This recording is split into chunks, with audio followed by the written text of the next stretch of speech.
మనందరికీ తెలిసిన reserve bank of ఇండియాలో అంటే మన ఆర్బీఐలో ఒక పర్మనెంట్ ప్రభుత్వ ఉద్యోగం అది సొంతం చేసుకోవాలనుకుంటున్నారా? అయితే ఇది నిజంగా ఒక గోల్డెన్ ఆపర్చునిటీ అని చెప్పాలి. సో ఈ జాబ్ నోటిఫికేషన్ పూర్తి వివరాలేంటో మనమిప్పుడు క్లియర్గా తెలుసుకుందాం. చూడండి, ఈ జాబ్లో జాయిన్ అవ్వగానే ఫస్ట్ మంత్ శాలరీనే దాదాపుగా 46,000 రూపాయలు. భలే ఉంది గదా! బ్యాంకింగ్ సెక్టర్లో ఇది నిజంగా ఒక అద్భుతమైన స్టార్ట్. ఎందుకంటే ఇక్కడ జీతాలు కూడా చాలా ఫాస్ట్గా పెరుగుతాయి. మరి ఇంత మంచి శాలరీ ఉన్న ఈ ఉద్యోగానికి కావాల్సిన క్వాలిఫికేషన్ ఏంటో తెలుసా? ఆశ్చర్యపోతారు. కేవలం జస్ట్ 10th క్లాస్ పాస్ అయితే చాలు. అవును, విన్నది నిజమే. జస్ట్ ఈ ఒక్క క్వాలిఫికేషన్తోనే ఇంత మంచి అవకాశం చాలామందికి దగ్గరవుతుంది. సరే, ఇంతకీ ఈ ఉద్యోగం ఎందుకంత స్పెషల్? ఎందుకు దీని గురించి ఇంతలా మాట్లాడుకుంటున్నాం? ఎందుకంటే ఇది ప్రతి ఏడూ వచ్చే నోటిఫికేషన్ కాదు. అందుకే ఈ అవకాశాన్ని అస్సలు లైట్ తీసుకోవద్దు. ఒక్కసారి ఆలోచించండి. ఈ ఛాన్స్ గనక ఇప్పుడు మిస్ అయిపే మళ్ళీ ఇలాంటి నోటిఫికేషన్ రావటానికి ఏకంగా 5 ఏళ్లు పట్టొచ్చట. అంటే దీని ఇంపార్టెన్స్ ఏంటో అర్థం చేసుకోవచ్చు. ఈ నోటిఫికేషన్ ద్వారా మన దేశవ్యాప్తంగా మొత్తం 572 వేకెన్సీస్ని ఫిల్ చేస్తున్నారు. ఇక మన తెలుగు రాష్ట్రాల వాళ్ళకి ఇంకో గుడ్ న్యూస్ ఏంటంటే ఆంధ్రప్రదేశ్, తెలంగాణ అభ్యర్థులకు పోస్టింగ్ హైదరాబాద్లోనే ఉంటుంది. సరే, మరి ఈ జాబుకి అప్లై చేయాలంటే కావలసిన అర్హతలేంటి? అసలు ఎవరు ఎలిజిబుల్, ఎవరు కాదు? ఈ విషయం ఇప్పుడు చాలా క్లియర్గా తెలుసుకుందాం. ముందుగా ఎడ్యుకేషనల్ క్వాలిఫికేషన్ చాలా సింపుల్. జనవరి 1, 2026 కల్లా 10th క్లాస్ అంటే ఎస్ఎస్సి పాస్ అయి ఉంటే చాలు. ఇంకేం అవసరం లేదు, వెంటనే అప్లై చేసేయచ్చు. అయితే ఇక్కడే ఒక చాలా ఇంట్రెస్టింగ్, ఇంకా చెప్పాలంటే ఒక ముఖ్యమైన రూల్ ఉంది. అదేంటంటే 10th ఇంటర్ పాస్ అయిన వాళ్ళు ఎలిజిబుల్, కానీ డిగ్రీ కంప్లీట్ చేసిన వాళ్ళు నాట్ ఎలిజిబుల్. అవును, గ్రాడ్యుయేట్స్ అప్లై చేయడానికి వీల్లేదు. దీనివల్ల ఏమవుతుందంటే కాంపిటీషన్ అనేది చాలా వరకు తగ్గిపోతుంది. ఇది అభ్యర్థులకు ఒక రకంగా పెద్ద ప్లస్ పాయింట్ అనే చెప్పాలి. ఇక్కడ ఏజ్ లిమిట్ విషయానికొద్దాం. జనరల్ కేటగిరీకి మ్యాక్సిమం 25 ఏళ్లు ఉండాలి. అదే ఓబీసీ అభ్యర్థులైతే 3 ఏళ్ల రిలాక్సేషన్తో 28 ఏళ్ల వరకు. ఇక ఎస్సీ, ఎస్టీ అభ్యర్థులకైతే 5 ఏళ్ల రిలాక్సేషన్తో 30 ఏళ్ల వరకు అప్లై చేసుకోవచ్చు. ఓకే, క్వాలిఫికేషన్స్, ఏజ్ లిమిట్ అన్నీ సరిపోయాయి. మరి నెక్స్ట్ స్టెప్ ఏంటి? Selection process.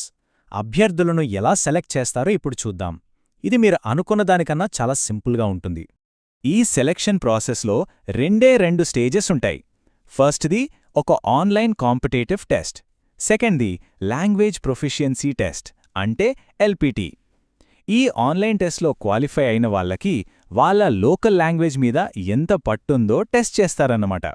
ఇక్కడే అందరికీ ఒక సూపర్ గుడ్ న్యూస్ ఉంది. చాలామంది టెన్షన్ పడే విషయం ఇంటర్వ్యూ.